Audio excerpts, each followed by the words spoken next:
अल्हम्दुलिल्लाहि रब्बिल आलमीन वस्सलातु वस्सलामु अला सय्यिदिल अंबियाई वल मुरसलीन।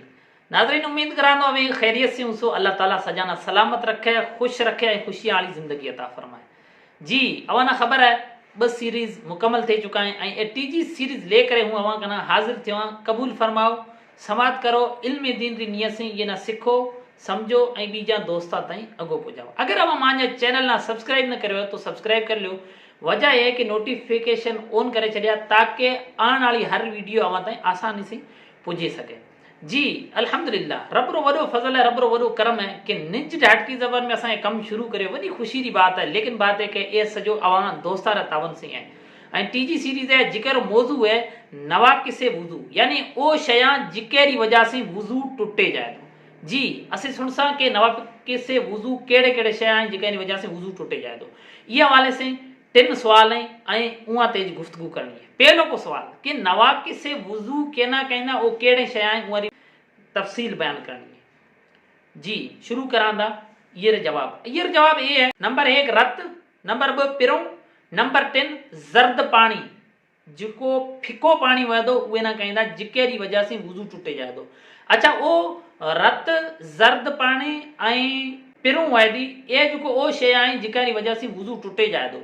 लेकिन जॾहिं टुटसे उहे वक्त टुटसे जॾहिं ओ माना अपनी जगह खां एक जगह जित जख्म है उहा खां निकरे करे वुजू में जिको उज़्व धोया जाइंदा उहाँ ताईं पुगी तो पछे वुजू टुटे जासे। जी मिसाल तौर में मां जे हथ ते जख्म थियो, रत निकरियो ऐं इहा रेलो ढुड़ियो अगो आयो ऐं हथरी हुदूद जित धोड़ो तो ओस ताईं पुगो तो पछे वुजू टूटे जासे। अड़े तरीके से पिरूं भी जो ढाड़ो करेंदी यानी रड़के अगी आई तो पछे वुजू टूटे जासे। ठीक है।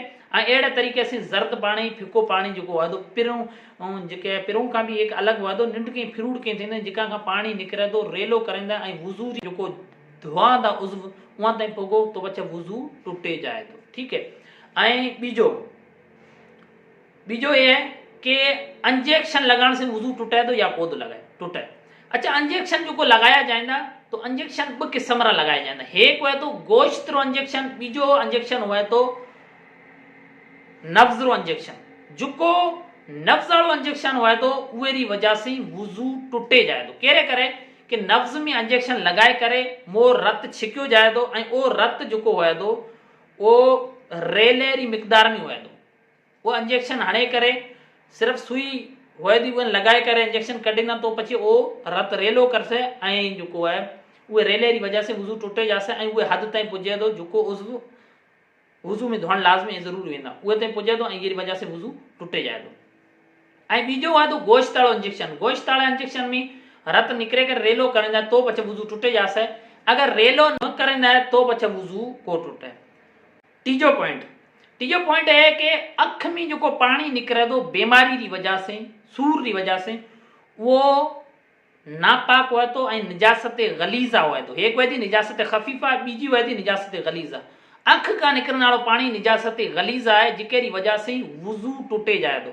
ये अगर गब्बा ते लगे तो कपड़े ते लगे तो कपड़ो भी नापाक थी जाए तो ये करे अख का निकलने वाला पानी हुआ तो उहे में एहतियात करण खपे उहे में यह एहतियात करण खपे कि वो नापाक पानी हुआ तो उहे में एहतियात बरतण खपे। ये वजह से कि अगर मानू वुजूदार है अख में सूर है जिकेरी वजह से पानी निकलो तो जो नापाक हुआ तो उहे में वुजू भी टूटे जाए तो।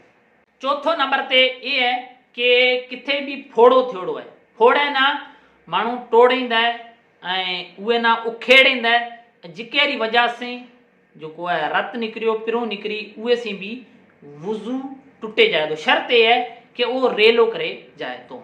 जी पचवो पॉइंट ये है कि उल्टी आए इतनी उल्टी हुआ है जो मुंह भर हुआ है यानी मुंह भरजे जाए ये वजह तो थोड़ी अगले सवाल में करीस।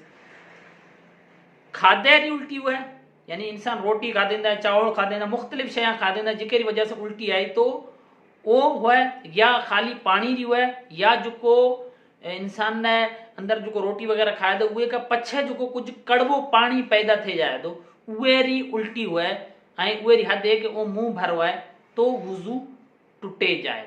रुकू सजदे वाली नमाज में बालिग मर्द या औरत ताक ॾिनी तो पछे वुज़ू भी टूटे जासे, नमाज भी टूटे जासे।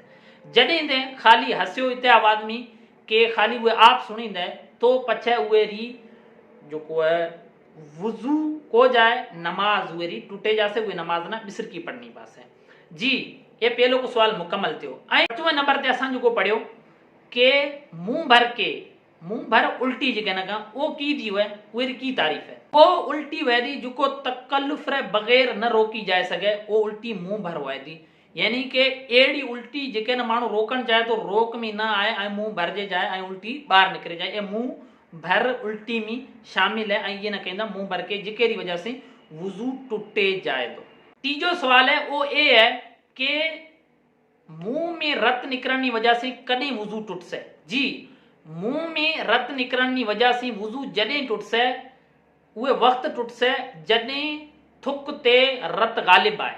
मिसाल तौर मुंह में रत आयो, माण्हू थुके थो, पछे उहे न जोश है कि अगर वो रत जो है थुक ते गालिब है तो पछे वुज़ू टूटे जासे।